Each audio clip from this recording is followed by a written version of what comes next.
9 திருச்சிற்றம்பலம். ஆடும் என பாடும் பணியே பணியாய் அருள்வாய் கேள்வில் சாடும் தனி யானை சகோ. திருச்சிற்றம்பலம். பொய்கண்டார்க்கு ஆனா புனிதமெனும் மற்றவித மெய்கண்ட நாதனருள் மேவுநாள் என்னாலும். திருச்சிற்றம்பலம். மெய்கண்ட தேவநாயனாருடைய திருவடிகள் போற்றி, சீகாழி சிற்றம்பல நாடிகள் திருவடிகள் போற்றி போற்றி. திருச்சிற்றம்பலம். அண்டசராசரங்களுக்கெல்லாம் அதிபதியாக விளங்கக்கூடிய முருகப்பெருமானுடைய ஒப்பற்ற கருணையினாலே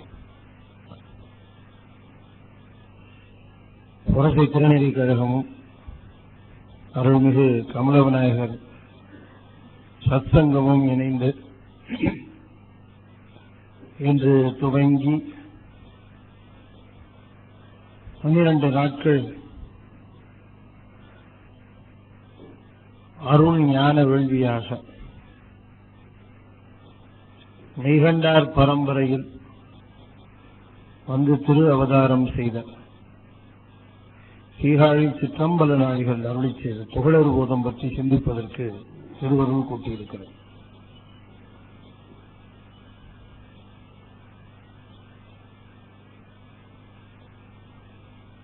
எல்லாம் திருவருளின் வண்ணமே நிகழ்கிறது. அருள் ஞான நூல்களை எல்லாம்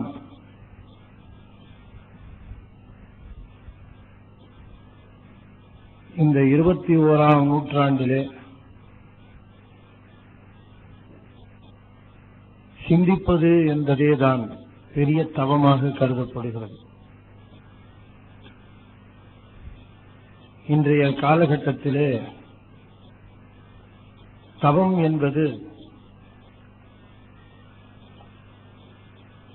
எங்கோ யாருக்கும் தெரியாமல் சென்று மறைந்து வாழ்கின்ற ஒரு நிலையை குறிக்காது.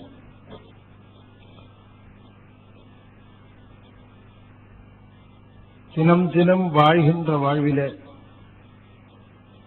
வினைப்பயனை நுகர்கின்ற ஆன்மாக்கள் விரைந்து திருவருள் பெறுவதற்காக ஞானிகளால் சமைக்கப்பெற்ற நூல்கள்தான் அருள் நூல்கள். அதிலே 14ஆம் நூற்றாண்டிலே திரு அவதாரம் செய்த நம்முடைய சீகாழி சிற்றம்பல நாடிகள் அருளி செய்த புகழறு போதமும் ஒன்றாகும்.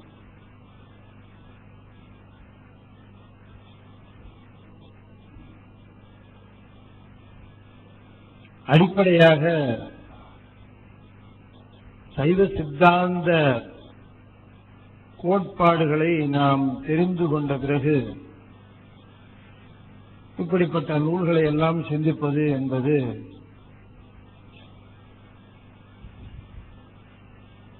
எளிதாக இருக்கும்.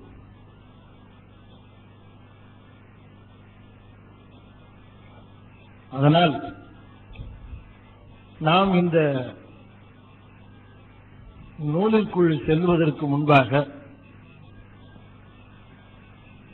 அடிப்படையாக சில சைவ சித்தாந்த கொள்கைகளை உங்களுக்கு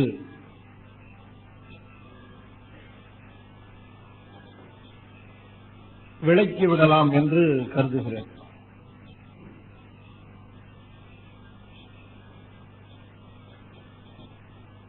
பொதுவாக புகழறு போதம் போன்ற நூல்கள் எல்லாம் எப்படி கற்க வேண்டும் என்கிற ஒரு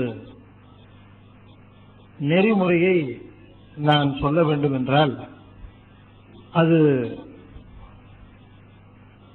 ஒரு வியப்புக்குரிய செய்தியாக உங்களுக்கு அமைந்து போகும். புகழர் போதம் கேட்கணுமா? எத்தனை பேரு? 50 பேரா? சரி, 50 பேரும் வீட்டுக்கு ஒரு மாசம் வரமாட்டேன்னு சொல்லிவிட்டு வேணுங்கிற ஏற்பாடெல்லாம் பண்ணி வந்து சேர்ந்துருங்க. உலக விவகாரம் எல்லாம் ஒரு 30 நாளைக்கு நீங்க மறந்துடணும். இங்க வந்தா ஆசிரியரும் மாணாக்கர்களுமாக ஒரு திருக்கூட்டமாக அமைந்து முழுமையாக சைவ சித்தாந்தத்தை சிந்திப்பதும் துகளறு போதத்தை சிந்திப்பதுமாக காலை துவங்கி சிவபூசை செய்து, பிறகு சைவ சித்தாந்த கொள்கைகளை சிந்தித்து, பிறகு மாகேஸ்வர பூஜையை முடித்து, பிறகு மாலையிலே துகளறு போதம் சிந்தித்து, பிறகு இரவு மீண்டும் சிவபூசை செய்து, இரவு நேரத்திலே அற்புதமான தியானம் செய்து, பிறகு நள்ளிரவிலே சிவனுக்கு பிரீத்தமான அந்த அற்புதமான பூசையை செய்து முடித்து உறங்கச் சென்று, திரும்பவும் மறுநாள் காலை 4 மணிக்கு எழுந்து சிவபூசை செய்து, மீண்டும் சைவ சித்தாந்த கொள்கைகளை எல்லாம் விவாதித்து உணவு உண்டு, பிறகு துகளறு போதும். இப்படி போகும் 30 நாள். அப்படி ஒரு கூட்டமா இருந்து ஆசிரியரும் மாணவர்களுமாக இந்த பொருளை பற்றியே சிந்தித்து, இப்படி இருந்தால் துகளறு போதத்துல 15% புரியும்.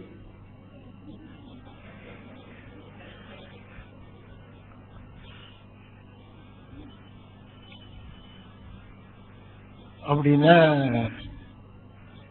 இப்ப நாம தினம் சிந்திக்க போறோமே, அது என்னங்க ஐயா அப்படின்னு நீங்க கேட்டீங்கன்னு சொன்ன,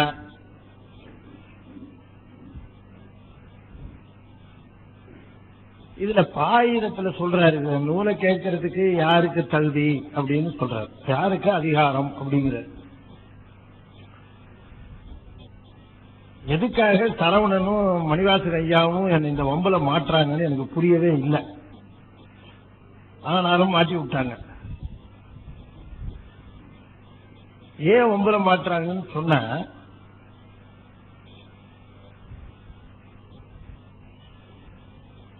இந்த நூலை கற்பதற்கான ஒரு நெறிமுறை ஒன்று உண்டு. சொல்லப்போன இந்த நூலை கற்பதற்கு முன்பாக நம்ம மைண்ட் முதல்ல ப்ரிப்பேர் ஆகணும், தயாராகணும். அதுக்கு ஒரு தயார் நிலைப்படுத்துறதுக்கு அப்புறம் தான் இது அதுல போய் நிக்க முடியும். அதுக்குத்தான் இந்த சிவபூஜைன்னு சொன்னேன். இந்த சிவபூசை செய்து அடிப்படை கொள்கைகளை தெரிஞ்சு அதுக்கப்புறம் இந்த துகளறு போதம் என்று சொல்லி, ஏன்னா இவ்வளவு ஆழமான ஒரு அழுத்தமான செய்திகள் உலகத்துல எந்த சமயத்திலும் எந்த மதத்திலையும் கிடையாது.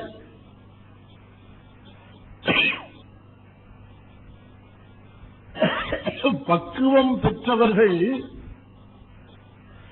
இறைவனுடைய அருளை நுகருவதற்கு உரிய வழிகளை சொல்லுவது துகளறு போதம்.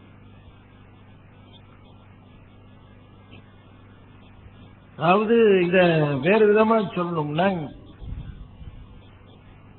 திருஞான சம்பந்தர், திருநாவுக்கரசர், சுந்தரமூர்த்தி சுவாமிகள், மாணிக்க வாசகர் போன்ற ஞானிகள் எல்லாம் எந்த நிலையில் இருந்தார்கள் என்பதை நாம் புரிந்து கொள்ள வேண்டும் என்றால், துகளறு போதம் படித்து ஓரளவு புரிந்து கொண்டால் அவர்கள் எந்த நிலையிலே இருந்துவிட்டு சென்றிருக்கிறார்கள் என்பது புரியும். அதைத்தான் வளர்க்கிறார். நமக்கு வந்த திருமுறை ஆசிரியர்கள் எல்லாம் எந்த மாதிரி நிலையிலே இருந்து நமக்கு இந்த போதனையை செய்தார்கள், அது என்னன்னு சொல்லுகிறாருன்னா, சாக்கிரத்தில் அதீதம் அப்படின்னு பேர் இருக்கு. நான் எடுத்தவனையே சாக்கிரத்தில் அதீதம்னு ஆரம்பிச்சேன்னா ஒருவேளை தப்பா இந்த கூட்டத்துக்கு வந்துட்டோமோ அப்படின்னு நீங்க சந்தேகப்பட வேண்டிய ஆயிடும். அதனால உங்களை அப்படியே மெதுவா நாங்க கூட்டிட்டு போக வேண்டியது என்னுடைய கடமை. இவ்வளவு கரடுமுரடா இருக்குமா அப்படின்னு நீங்க நினைக்காதபடிக்கு, இன்னும் ஆரம்பத்திலேயே இப்படி பயமுறுத்துறாரு, எடுத்தவனையே முதலமைச்சர்லயே என்ன தொடர்ந்து 11 நாள் இப்படி வருது அப்படின்னு நீங்க சிந்திக்காதபடிக்கு அப்படியே மெதுவா நான் அழைச்சின்னு போவேன். அப்படியே என் கூடவே வாங்க. ஆனா ஒரு வேண்டுகோள். என்ன வேண்டுகோள் அப்படின்னா, 11 நாளைக்கு 12 நாளைக்கும் இதை ஒரு நீங்க விரதமா நினைக்கணும். விரதமா நினைக்கிறதுனா என்ன சார் அப்படின்னா, நீங்க சாப்பிடாம வரணுமான்னு நான் சொல்லவே மாட்டேன். நீங்க எப்பவும் சாப்பிடுறத நல்லா சாப்பிடலாம், முடிஞ்சு போனதுக்கு அப்புறம் எப்பவும் சாப்பிடுற மாதிரியா நல்லா சாப்பிடலாம். விரதம் என்னன்னு கேட்டா, நாம விரதம்ங்கிறது எதை குறிக்கிறோம்னா உணவு வகையில கட்டுப்பாடு செய்வது விரதம் இல்ல, நினைவு வகையில சிந்தை வகையில கட்டுப்பாடு செய்வதுதான் விரதம்னு பேர். இந்த சிந்தனை நிந்தனை காக்கி அப்படின்னு பார்த்தீங்களா மணிவாசக பெருமான், நாயினை கண்ணினை நின் திரு பாத போது காக்கி வந்தனையும் மலர்க்கே ஆக்கின்னு சொன்னார் பாருங்க. அந்த மாதிரி இந்த சிந்தனை முழுவதையும் சிவத்துக்கே அப்படிங்கிற ஒரு நிலையில நீங்க நிறுத்தினீங்கன்னா, நாம இந்த துகளறு போதம் என்று சொல்லக்கூடிய இந்த ஞான நூலினுடைய அடிப்படை உண்மைகளை சிவம் நான் உணர்த்துவேன்னு சொல்றது கொஞ்சம் அகங்காரம். சிவம் உணர்த்தும். என்னதான் நான் சொன்னாலும் கூட உள்ள இருக்கிற உங்க பவர் இருக்கு பாருங்க, சிவம்னு எல்லாருக்கும் இருக்குது. அது எவ்வளவு தூரம் உங்களுக்கு அதை என்லைட்டன் பண்ணுதோ அவ்வளவு தூரம் உங்களுக்கு அது தெளிவாயிடும். நான் எத்தனை சொல்லுகிறேன் என்பது முக்கியம் அல்ல, உங்களுக்கு எத்தனை புரிகிறது என்பதுதான் முக்கியம். அதுக்கு சிவமே துணையாக நிற்கும். அது ஒவ்வொருவருக்குள்ளேயும் உள்ளே இருக்கிற அந்த சிவமானது துணை நின்று இந்த அற்புத செய்திகளை நாம் அறிந்து கொள்ளுமாறு அது செய்யும். அடிப்படையா இந்த நம்முடைய அறிவு இருக்க, இந்த அறிவானது அதுக்கு ஞானம்னு தான் பேரு. நமக்கு ஞானம் இருக்கு, ஞானம் இல்லாம இல்ல, ஞானம்னு இருக்கு. இந்த ஞானம் தெளிவடைய வேண்டும், இதுதான் ஞான தெளிவு. இந்த ஞான தெளிவு அடைவதற்கு போதனை அவசியம். ஞானம் வேறு போதம் வேறல்ல. ஞானம் ஒளிர்வதற்கு துணை செய்வதற்கு போதம்னு பேரு. சிவஞானம் ஒளிர்வதற்கு துணையாக நிற்பது சிவஞான போதம். துகள் அறுவதற்கு துணையாக நிற்பது துகளறு போதம். ஆக இந்த போதம் என்பது போதிப்பது என்கிற சொல்லினுடைய ஒரு அடிப்படையாக வருவது. அதிலிருந்து வந்ததுதான் போதனை என்று சொல்லுவதெல்லாம். எனவே எது போதிக்கப்படுகிறதோ அதற்கு போதம் என்று பெயர். போதிப்பதினாலே விளங்குவதற்கு போதம்னு பேர். தானா வந்துருச்சுன்னா ஞானம்னு பேர். அப்ப நம்முடைய ஞானிகள் எல்லாம் சிவஞான போதம், துகளறு போதம் என்பவற்றையெல்லாம் ஏன் செய்தார்கள் என்று சொன்னார், ஆசிரியர் மூலமாகவே அறிந்து கொள்ளப்பட வேண்டிய செய்திகளை எல்லாம் நூலாக ஏன் செய்தார்கள் என்று சொன்னார். ஒரு காலகட்டத்திலே உயர்ந்த சீகாழி சிற்றம்பல நாடிகள் போன்ற ஆசிரியர்கள் எல்லாம் கிடைக்காமல் போனால் அவருடைய போதனைகள் எப்படியாவது ஓதுவதும் ஓத கேட்பதுமாக இருந்தால் அந்த ஞானத்தை பெறலாம் என்கிற அந்த நிலையிலேதான் இந்த நூலை எல்லாம் செய்துவிட்டு போயிருக்கிறார்கள். நினைச்சு பாருங்க, 14ஆம் நூற்றாண்டுல செஞ்சிருக்கிறார் சீகாழி சிற்றம்பல நாடிகள். நீங்க என்ன 21வது நூற்றாண்டு, 700 வருஷம் ஆச்சு. 700 வருஷத்துக்கு முன்னாடி செஞ்சுட்டு போயிருக்கிறார் இந்த நூலை. அந்த நூல் நமக்கு சிவத்தினுடைய பல்வேறு நிலைகளை தெளிவுபடுத்துகிறது. அவ்வளவுதான், வேற ஒண்ணும் கிடையாது. சிவம் என்று சொல்லக்கூடிய பேரானந்த பொருள், இந்த பேரானந்த பொருளினுடைய தெளிவை பல கோணத்திலே நமக்கு தருகிறது.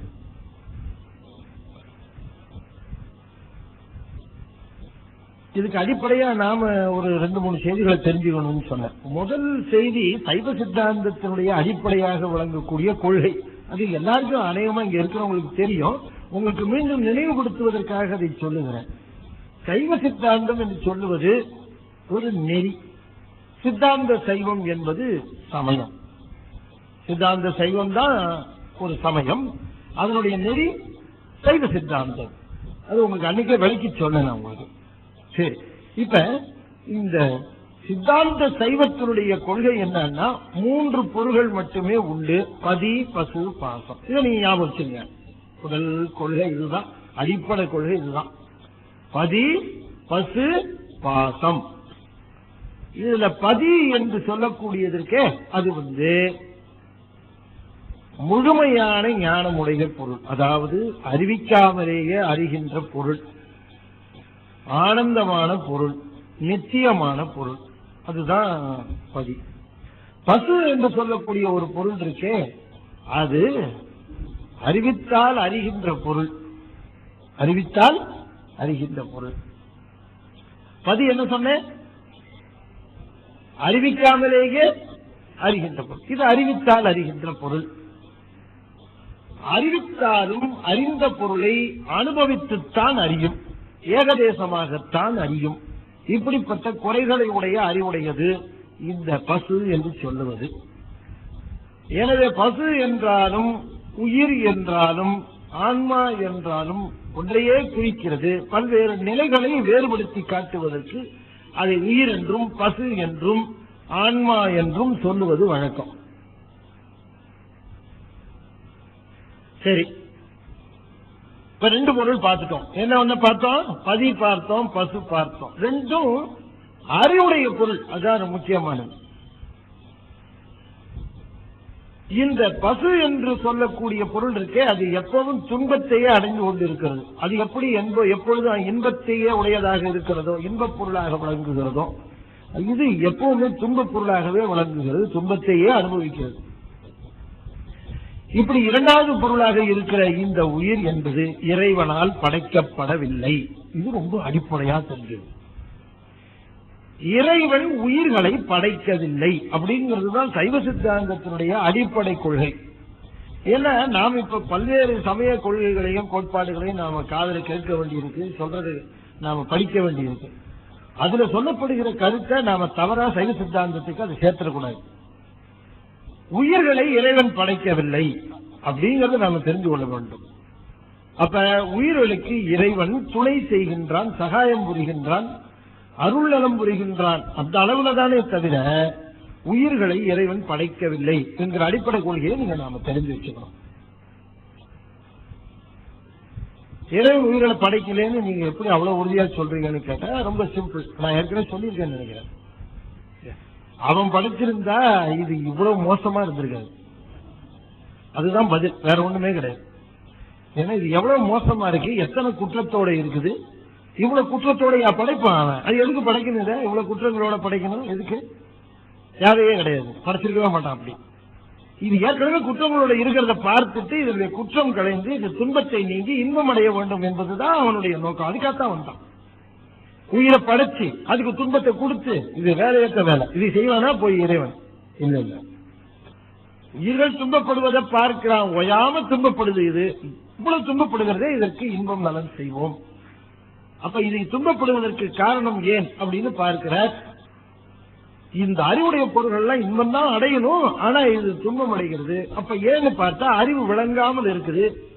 அறிவு விளங்காமல் இருப்பதற்கு காரணம் அறிவை அறியாமை மறைத்துக் கொண்டிருக்கிறது. அறியாமையை நீங்கினால் இது அறிவு நலம் படைத்ததாக இன்பம் அடை. சரி, அறியாமையை நீக்குவதற்கு நாம் துணை செய்வோம்னு துணை செய்கிறோம், அவ்வளவுதான். இதுதான் நமக்கு அவனுக்கு இருக்கிற உறவு. மூணாவதா ஒரு பொருள் சொன்ன பாருங்க, அதுதான் பாசம்னு பேரு. இதுதான் அறிவற்றது, சடமானது, ஆனாலும் கூட அறியாமை என்று அழைக்கப்படுவது. இப்படி மூன்று பொருள்கள் உண்டு. ஒன்று பதி, இன்னொன்று பசு. இரண்டுக்கும் இடையில இருக்கக்கூடிய தலை. நீங்க பாசம்னு சொன்னாலும் சரி, தலைன்னு சொன்னாலும் சரி, தடைன்னு சொன்னாலும் சரி, மலம்னு சொன்னாலும் சரி, எப்படி வேணா கூப்பிட்டுக்கங்க அதை. ஆனா அது நம்மளை இறைவனோட சேர விடாம தடுத்து கொண்டு இருக்கிறது அப்படிங்கிற ஒரு செய்தி நமக்கு தெரியும்.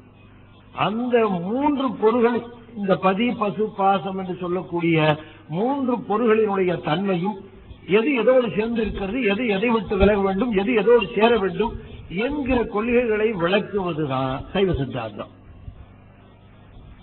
பதி எதோடு சேர்ந்திருக்கிறது, பசு எதோடு சேர்ந்திருக்கிறது, பாசம் எங்கே இருக்கிறது, பாசம் எப்பொழுது நீங்க, இதெல்லாம் தாங்க சைவ சித்தாந்தம்.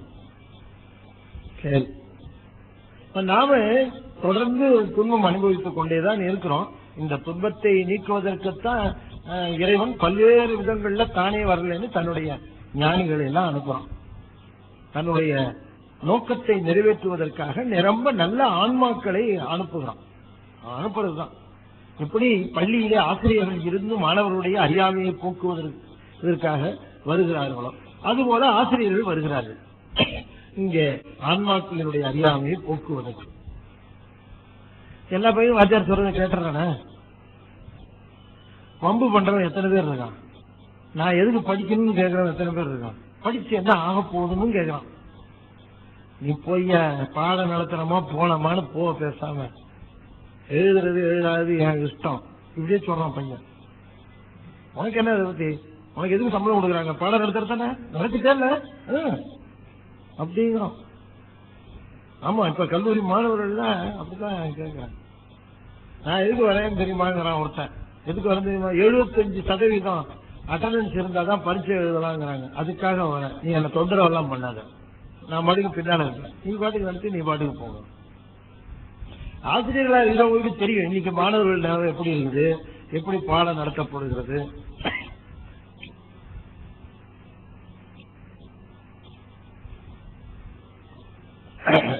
நான் எனக்கு கஷ்டப்பட்டு இருக்கிறேன்.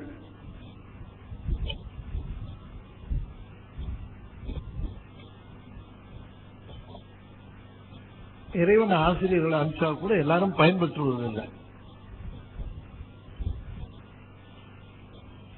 அந்த ஆசிரியர்கள் மூலமாக அவர்கள் சொல்லுகிற அந்த போதனை மூலமாக பயன்பெறுகிறவர்கள் சீராடி சித்தம் நாடிகள் பாத்தீங்கன்னா அவர் என்ன பண்ணியிருக்காரு அப்படின்னு சொன்னா, செலக்ட் பண்ணி ஒரு 63 பேரை தேர்ந்தெடுத்திருக்காரு. 63 பேர் தேர்ந்தெடுத்திருக்காரு. அவங்கள கடத்தியத்தலான்னு முடிவு பண்ணிட்டார். இந்த 63 பேரை ஒரு கூட்டமா திருக்கூட்டமாக அமைத்துக் கொண்டு அவர்கள் அத்தனை பேரையும் பக்குவப்படுத்துறார். அந்த பக்குவப்படுத்துற இடம் தான் இப்ப மாயவரத்து பக்கத்தில் இருக்க சித்தர் வனம்ங்கிற இடம். சீராடி சித்தம்பல நாடிகள் என்று சொல்லக்கூடிய அந்த ஞானி மெய்கண்டார் பரம்பரையில வந்தவர். மெய்கண்டார் பரம்பரையில வந்தவர் என்று சொன்னால் நாம இந்த ஆசிரியர்களைத்தான் நாம என்ன சொல்லுவோம் அப்படின்னு சொன்னா சந்தான மரபு அப்படின்னு சொல்லுவோம். என்னன்னு சொல்லுவோம்? சந்தான மரபுன்னு சொல்லுவோம். அதாவது சந்தான மரபு என்று சொன்னால் ஞான புத்திரர்கள் சொல்லுவோம். நம்ம திருமுறை ஆசிரியர்கள் அப்படி சொல்ற வழக்கம் கிடையாது. சமயாச்சாரியர்களை மட்டும் நம்ம அந்த மாதிரி சொல்ல மாட்டோம். சந்தனாச்சாரியார்கள் இவங்களுக்கு பேரு.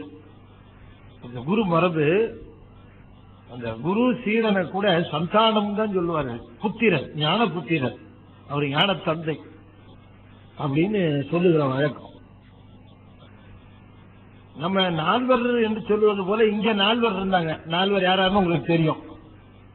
மெய்கண்டாரு, அவருக்கு நல்ல அருமையான சீடரா அமைந்த ஒரு அருணந்தி சிவம், அவருக்கு மறைஞான சம்பந்தர், மறைஞான சம்பந்தருடைய ஞான புத்திரர் உமாபதி சிவம். இப்ப உமாபதி சிவத்துக்கு நிறைய பேர் சீடர்கள் வந்தாங்க. அதுல ரொம்ப சிறப்பா இருந்தவர் அருணமச்சிவாயர். ஸ்ரீ அருணமச்சிவாயர் தான் அவருடைய சீடர். அருணமச்சிவாயருக்கு நரம்பு சீடர் உண்டு. இவங்க இந்த பரம்பரை. அருணமச்சிவாயருக்கு சீடராக இருந்தவர் சித்தர் சிவபிரகாசர் ஒருத்தர். இந்த சித்தர் சிவபிரகாசருக்கு சீடராக இருந்தவர் பஞ்சாக்கர தேசிக மூர்த்திகள் அவர் சீடர். இந்த பரம்பரை எப்படி வருது பாருங்க. அருணமச்சிவாயருக்கு எப்படி சித்தர் சிவபிரகாசர் ஒரு சீடரா இருந்தாரோ அதே மாதிரி இன்னொரு பரம்பரை தோட ஆரம்பிச்சது. 2 பரம்பரை வரும்.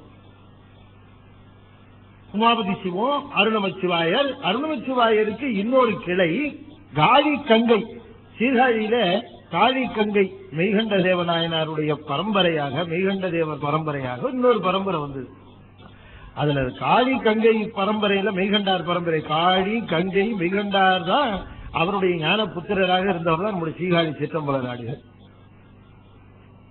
இவர் சீர்காழியில இவர் இருந்தவர். இவருக்கு அவர் கங்கைன்னு ஏன் பேருனா கங்கை கொண்ட சோழேஸ்வரத்துல அவதரித்ததாக இருக்கலாம். காளியில ஞானம் பெற்றதுனால காளி கங்கை மெய்கண்டார் அப்படின்னு பெயர் பெற்று இருக்கலாம் என்பது யூகம். அவரு இப்ப இந்த சீர்காழி சிற்றம்பல நாடிகள் என்பவர் என்ன பண்ண, ஒரு 63 பேரை தேர்ந்தெடுத்து 63 பேரோட கூட்டமா போய் தான் மாயவரத்துக்கு பக்கத்துல சித்தர்வனம், சித்தர் காடு அப்படிங்கிற பகுதியை தேர்ந்தெடுத்து அங்க குருகுல மாதிரி அமைச்சு அங்கேயே அவங்க திருக்கூட்டமாக இருந்து அத்தனை பேருக்கும் இந்த ஞான நிட்டைய பயிற்சி கொடுத்தார். ஞான நிட்டைங்கிற ஒரு பயிற்சி. இந்த பயிற்சியிலே அவர்கள் எல்லாம் ஈடுபடுத்தி அத்தனை பேரும் பக்குவம் பெற்றவன அத்தனை பேரும் ஒன்னா கூட்டு போயிட்டாரு.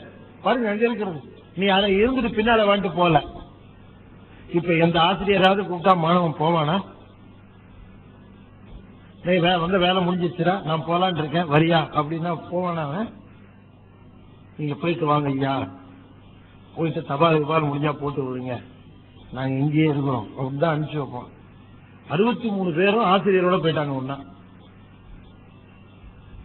63 பேரும் ஒன்னா போய் இருந்த அந்த இடம் தான் இப்ப இந்த சித்தர்கள் காடுல சித்தர் வனத்துல ரொம்ப அற்புதமான திருக்கோயிலாக விளங்குகிறது. சைவ அந்தணர்களால் பூஜிக்கப்படுகிற இந்த நிலையில விளங்குகிறது. அப்ப ஒரு திருக்கூட்டமாக அமைச்சு அந்த 60 பேரையும் செய்திருக்கிறார். அப்ப அவருக்கு தோன்றின ஞான ஒரு நிலையில நாம் இப்படி ஒரு கூட்டமா அமைஞ்சு போயிட்டோம்னா இதுக்கு பின்னாலே இந்த செய்திகள் எப்படி வருது நினைந்து இந்த நூலை செய்கிறார். அவரு அருளை செய்த கருணையினுடைய வெளிப்பாடு துகளறு போதும்.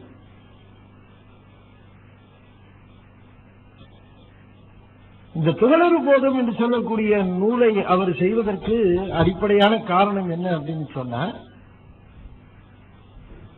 ஞானாசிரியர்களை நாம புரிந்து கொள்ள வேண்டும் என்று எண்ணுகிறார். திருஞான சம்பந்தரையோ திருநாவுக்கரசரையோ சுந்தரமூர்த்தி சுவாமிகளையோ 27 திருமுறை ஆசிரியர்களையும் நாம ரொம்ப சாதாரணமா நம்ம போல அவர்கள் இந்த உலகத்துல பிறந்து அவர்கள் வாழ்ந்து ஏதோ பாடிட்டு போயிட்டாங்கன்னு நினைச்சிடக்கூடாது. அவங்க எந்த மாதிரி நிலையில இருந்தார்கள் என்பது தெளிவாக புரிந்து கொள்ள வேண்டும் என்பதற்காக அந்த நிலையை எடுத்து சொல்லுகிறார். சித்தியாரையும் சொல்லுகிறார், சாக்கிரத்தில் அதீதத்தை புரிந்த தபோதனர்கள் அவர்கள் பாக்கியத்தை பகர்வது ஏன் அப்படின்னு கேட்கிறார். அவர்கள் பராவு சிவரன்றோ, அவர் பேர் வைக்கிறார் யாரு, அவர்கள் பராவு சிவரன்றோ அப்படிங்கிறார். பராவு சிவர் அப்படின்னா பராவுதல்னு சொன்ன சஞ்சரித்தல்னு பேரு. பராவுதல் என்ன பேரு? சஞ்சரித்தல், மொபைல் அர்த்தம். பராவு சிவர் இவர்கள் எல்லாம் பராவு. கோயில்ல இருக்கிறது இம்மொபைல் சிவம், ஒரே இடத்திலேயே இருக்கும். இதெல்லாம் மொபைல் சிவம் பராவு சிவர். இதத்தான் திருமூலர் சொன்னார், நடமாட கோயில். இவர்கள் பராவு சிவர், இவர்கள் சஞ்சரிக்கின்ற சிவம். கோயில்ல இருக்கிறது சஞ்சரிக்காம ஒரே இடத்துல சிவம். இந்த சஞ்சரிக்கிற சிவத்துக்கு என்ன பேர் சொன்னார்? தபோதனர்கள். தபோதனர்கள் இவர் சாக்கிரத்தில் அதீதத்தை புரியும் தபோதனர். என்ன சாக்கிரம் என்ன அப்படின்னு கேட்டீங்கன்னா ஒண்ணு இல்ல, பயப்படாதீங்க. தமிழில நனவு, கனவு, உறக்கம் உங்களுக்கு எல்லாருக்கும் தெரியும். பேருறக்கம், உயிர் படங்கள் 2 இருக்குது. அதையும் சேர்த்தீங்கன்னா இந்த 5க்கும் பேரு அவத்தை அப்படின்னு சொல்லுவாங்க. நாம ஒரே மாதிரி நிலையில இருக்கிறது இல்ல. நாம எப்படி போறோம்னா, இந்த ஆன்மா கருவி கரணங்கள் என்று சொல்லக்கூடியவர்களோடு சேருது பிரியுது, சேருது பிரியுது. இந்த கருவி கரணங்கள் என்று சொல்லக்கூடிய இந்த கண்ணு காது மூக்கு என்று சொல்றதோடு சேர்ந்து செயல்படுது, சேராமலையும் செயல்படுது. இப்படி இருக்கக்கூடிய இந்த நிலைகளை அதோடு இருக்கக்கூடிய கருவி கரணங்களோடு சேருகிறதையும் பிரிகிறதையும் 5 அவத்தைகளாக பிரித்தார்கள். இப்ப சகலங்கள் அவத்தை என்று சொல்லுகிற பொழுது இந்த அவத்தைக்கு மூலமாக விளங்குகிற காரண அவத்தையும் ஒரு 3 அவத்தை வைத்தார்கள். அவத்தை என்ன ஸ்டேட்டஸ், அதாங்க அவத்தை. அது காரண அவத்தை என்று சொல்லக்கூடியது 3. இதெல்லாம் நீங்க ஞாபகம் வச்சுங்க. நம்ம துகளறு போதும் போகிற பொழுது இதெல்லாம் ஃபண்டமெண்டல் டீடைல்ஸ் இதெல்லாம் தெரிஞ்சு இந்த டேர்ம் வரும்போது உங்களுக்கு புதுசா இருக்கக்கூடாது. ஓ இது அங்க சொன்னாரு அப்படின்னு உங்களுக்கு ஞாபகம். அது போல சில விவரம் சொல்றேன். முடிஞ்சா எல்லாரும் ஒரு நோட் புக்கும் பேனாவும் எடுத்துட்டு வாங்க. நோட் புக்கும் பேனாவும் எடுத்துட்டு வாங்க. பசங்க கேள்வி பண்ணுவாங்கல்ல, விவரம் பண்ணாங்க, சும்மா எடுத்துட்டு வாங்க. நீங்க பாட்டு நோட் புக் எடுத்துட்டு வந்து பேனா எடுத்துட்டு வந்து தேதியை போட்டு இந்த தேதியில குறிச்சு. நீங்க எல்லாம் ரொம்ப தமிழ் செஞ்சவங்க. அது எப்படியோ சிவம் உங்களை எல்லாம் பிடிச்சி நீங்க எல்லாம் துகளறு போதும் கேட்கறதுக்கு தகுதியானவர்கள் எப்படி முடிவு பண்ணாருன்னு எனக்கு தெரியல. உங்களை துகளறு போதும் கேட்கறதுக்கு தகுதியானவர்கள் முடிவு பண்ணது ஒரு பக்கம் இருக்கட்டும், துகளறு போதும் சொல்றதுக்கு நான் தகுதியானவன் முடிவு பண்ணாரு பாருங்க. அதுதான் இருக்கிறதுலே பெரிய செய்தியாக இருக்கு. அப்படி ஒரு விளையாட்டு பண்ணுன்னு நினைக்கிறார் போல இருக்க. சரி, ஒரு கூட்டம் இதை சிந்திக்கட்டுமே நினைக்கிறாரு ஒரு ஆன்மா மூலமாக. சரி, இதை சிந்திக்கணும். யாருக்கும் எங்கேயுமே துகளர் போதத்தை ஒரு ஒரு தொடர் சொற்பொழிவா சிந்திக்கல இன்னும். இது குருகுல வாசத்துல சொல்லப்படுகிற பாடம். ஒரு பாடத்திட்டத்துல கூட இது வரல. இப்ப பாடத்திட்டத்துல நீங்க இந்த சித்தாந்த நூல்கள் 14 கவர் பண்றாங்க. அதுக்கப்புறம் திருமுறைகள்ல சித்தாந்தத்தை கவர் பண்றாங்க. திரு ஆதிரை மன்றம் ரொம்ப சிறப்பா செய்கிறார்கள். சித்தாந்த சைவ சித்தாந்த வகுப்பு நடத்துறாங்க. அதுல நானும் ஒரு ஆசிரியர். சென்ன முறை சித்தியார் நடத்தினேன், இந்த தடவை சிவபிரகாசம் நடத்தினேன், இப்ப சித்தியார் நடத்திட்டு இருக்கேன். 2 வருஷம் சிலபஸ் அது 2 வருஷம் கோர்ஸ். அந்த மாதிரி பாடத்திட்டத்தில் கூட துகளர் போதும் சேர்க்கப்படல. அதனால பார்க்கிறவர்கள் ரொம்ப வியப்படைகிறார்கள். அதனால துகளர் போதத்தை இப்படி தேர்ந்தெடுத்தீங்க நீங்க? எடுத்தவனே அங்க போயிட்டீங்க, அவ்வளவு தூரம் நீங்க அந்த ஸ்டாண்டர்ட்ல இருக்கீங்களா? நீங்க எங்களை எல்லாம் விட்டாதீங்க, கூட்டு போங்கிறாங்க. நம்ம அந்த ஸ்டாண்டர்ட்ல இருக்கிறோமா என்னங்கிறது தெரியல. இது அது ஒரு பக்கம் இருக்கட்டும். இருந்தாலும் கூட இது ஈசனுடைய திருவருள். அது அவரு திருவுருளை இப்படி நினைக்கிறார். அதனால நம்ம ரமேஷ் தானே நம்ம பேரு? சுரேஷா? ரமேஷ் தானே. ரமேஷ் என்னவோ நம்ம சரவணனையும் நம்ம மணிவாசன் 2 பேரும் எப்படி பிரெயின் வாஷ் பண்ணாருன்னு தெரியல. 2 பேரும் பிடிச்சி எப்படியும் உழுக்காட்டி. ஏன்னா அவங்க 2 பேரும் என்கிட்ட வேறதான் சொல்லியிருந்தாங்க, சப்ஜெக்ட் வேற சப்ஜெக்ட் சொல்லியிருந்தாங்க. 12 நாள் போகணும்னு கேட்டிருந்தாங்க. ஆனா திடீர்னு ஒரு நாள் அதெல்லாம் முடியாதுங்க, நாங்க இதை கேட்டே தீர்வோம் அப்படின்னுட்டு சொல்லிட்டேன். கேட்டே தீர்வுன்னு சொன்னா அப்ப நீங்க சொல்லியே தீர்வுன்னு அர்த்தம். அதுக்கு கேட்டே தீர்வுன்னா என்ன அர்த்தம்? நீங்க சொல்லியே தீர்வுன்னு அர்த்தம். அதுக்கு அது அப்படிதான் நான் எடுத்துக்கிட்டேன். சரி வாங்க பார்ப்போம், சிந்திப்போம் என்ன அப்படின்னுட்டு சொல்லிடுவோம். இந்த துகளர் போதம் என்கிற அந்த நூலை சுவாமி என்ன நினைக்கிற ஆன்மாக்களுக்கு பயன்பட வேண்டும். நாம இப்ப 14ஆம் நூற்றாண்டுல இருக்கிறோம். இன்னும் எத்தனை நூற்றாண்டுகளுக்கு இது உதவணும்னு நினைச்சார். இதை பாடலா பண்ணி வச்சுட்டு போயிட்டார். பாடலா பண்ணி வச்சா அவருடைய கருணை எவ்வளவு இருக்கணும்னு நீங்க நினைந்து பார்க்கணும்.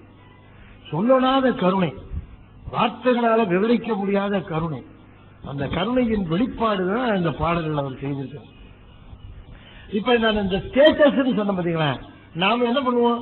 இப்ப பாருங்களேன், நல்ல ஸ்டேட்டஸ்ல கண்ணு காது மூக்கு எல்லாம் செயல்பட்டு கொண்டிருக்கக்கூடிய நிலையில நாம இருக்கிறது நனவுன்னு சொல்லுவோம். அதிலேயேதான் இருப்போம்னு சொல்ல முடியாது. டக்குன்னு அப்படி அங்க இருந்துட்டே இருக்கிற மாதிரி இருக்கும். அப்படியே ஸ்லிப் ஆகும், கண்ணு எழுதுற டக்குன்னு அப்படி சாஞ்சிடும். உறக்கம்னு தனியா போய் தூங்கணும்னு அவசியம் இல்ல. நனவு நிலையில இருக்கிற பொழுதே ஸ்லிப் ஆகி போய் உறக்கத்துக்கு போறது உண்டு, சொப்பனத்துக்கு போறது உண்டு. பஸ்ல ஏறி உட்கார்ந்த உடனே நல்ல இடம் மட்டும் கிடைச்சிருச்சுன்னு வச்சுக்கோங்க. உங்களுக்கு சீட்டு கிடைக்கிறது கஷ்டம், ஒரு வேலை கிடைச்சிருச்சு.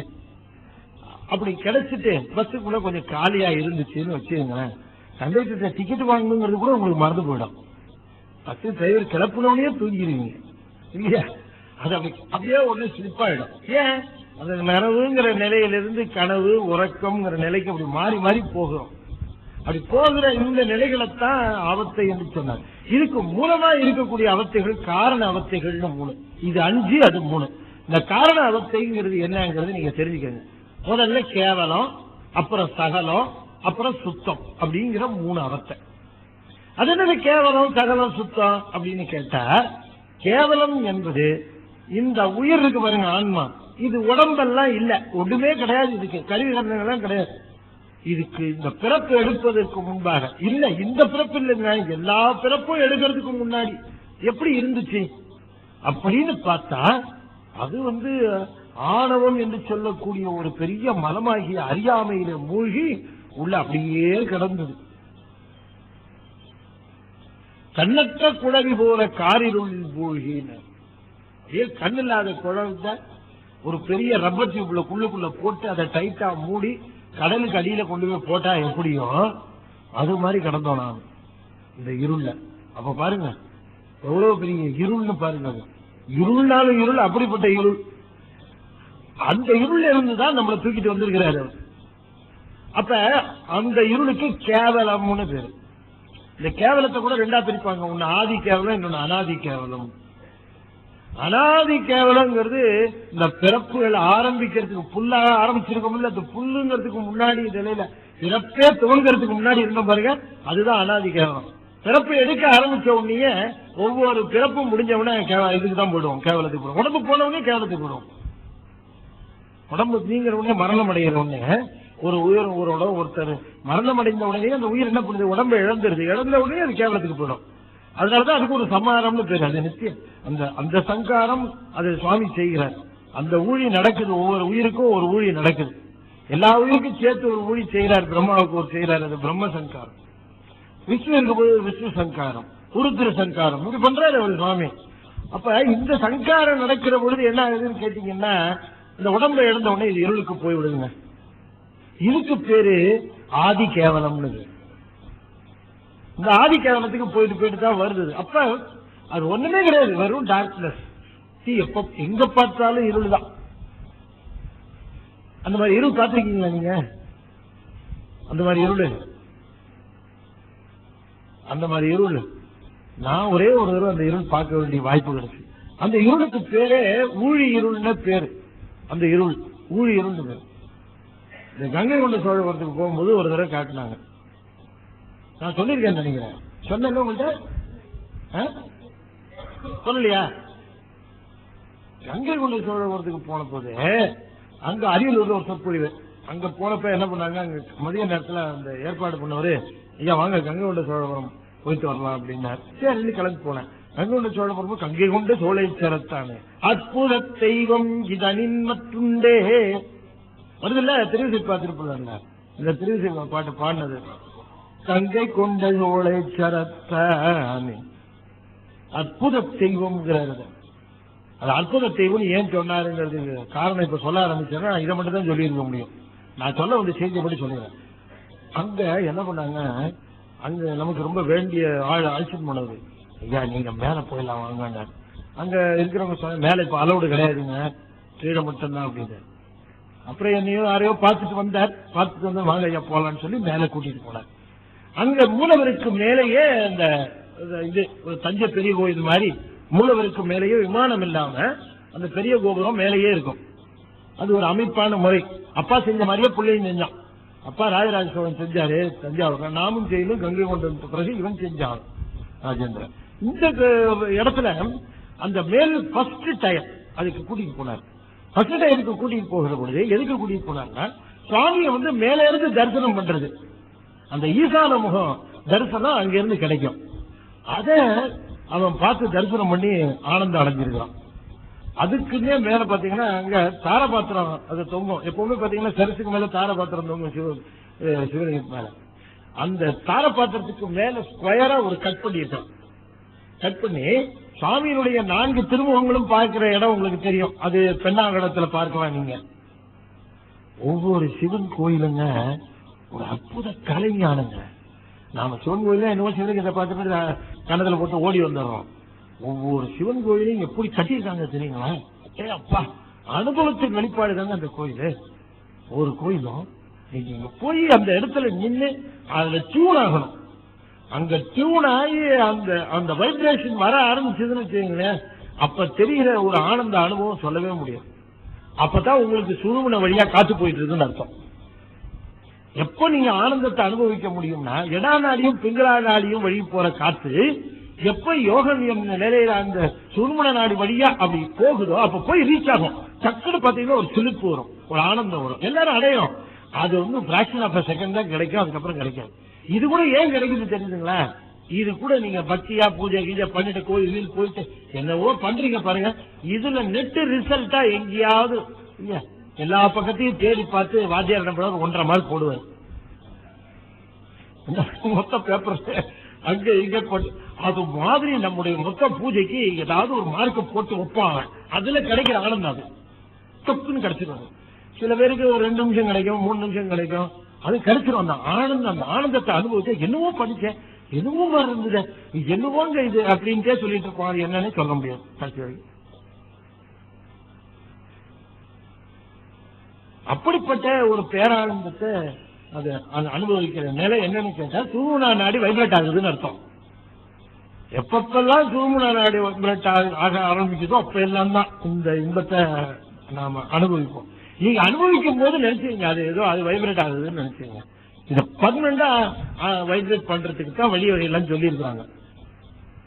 இப்ப மேல இருந்து பார்க்கிற பொழுது அந்த இத மேல இருந்து பார்க்கிற பொழுது அந்த ஈசான முகமா மேல இருந்து தரிசனம் கிடைக்கிறதுக்கு அந்த சுவாமி தங்கு கொண்டு சொல்ல மேல இருந்து பார்க்க அந்த தரிசனம் பண்ணோம்னா என்ன பண்ணா அடுத்த டயர் கூட்டும் அதுக்கு மேலேயே இப்ப ஏத்த விடுறதுல யாரும். ஏன்னா அந்த அந்த அந்த மேல இருக்கிற தளம் அது ரொம்ப வீக்கா இருக்குன்ட்டு இப்ப வந்து தடை பண்ணிருக்காங்கன்னு சொன்னாங்க. யாரையுமே விடுறது இல்லை.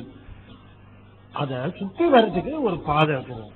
அந்த கூட்டு போன அந்த கோயில் அதிகாரி என்ன பண்ணாரு, கோயில் இருக்கக்கூடிய ஊழியர், ஐயா இங்க ஊழி இருட்டு நீங்க பாக்குறீங்களான்னு கேட்டார். இல்ல இப்படி இறங்கிக்கிறீங்களா ஊழி இருட்டு பாக்குறீங்களான்னு.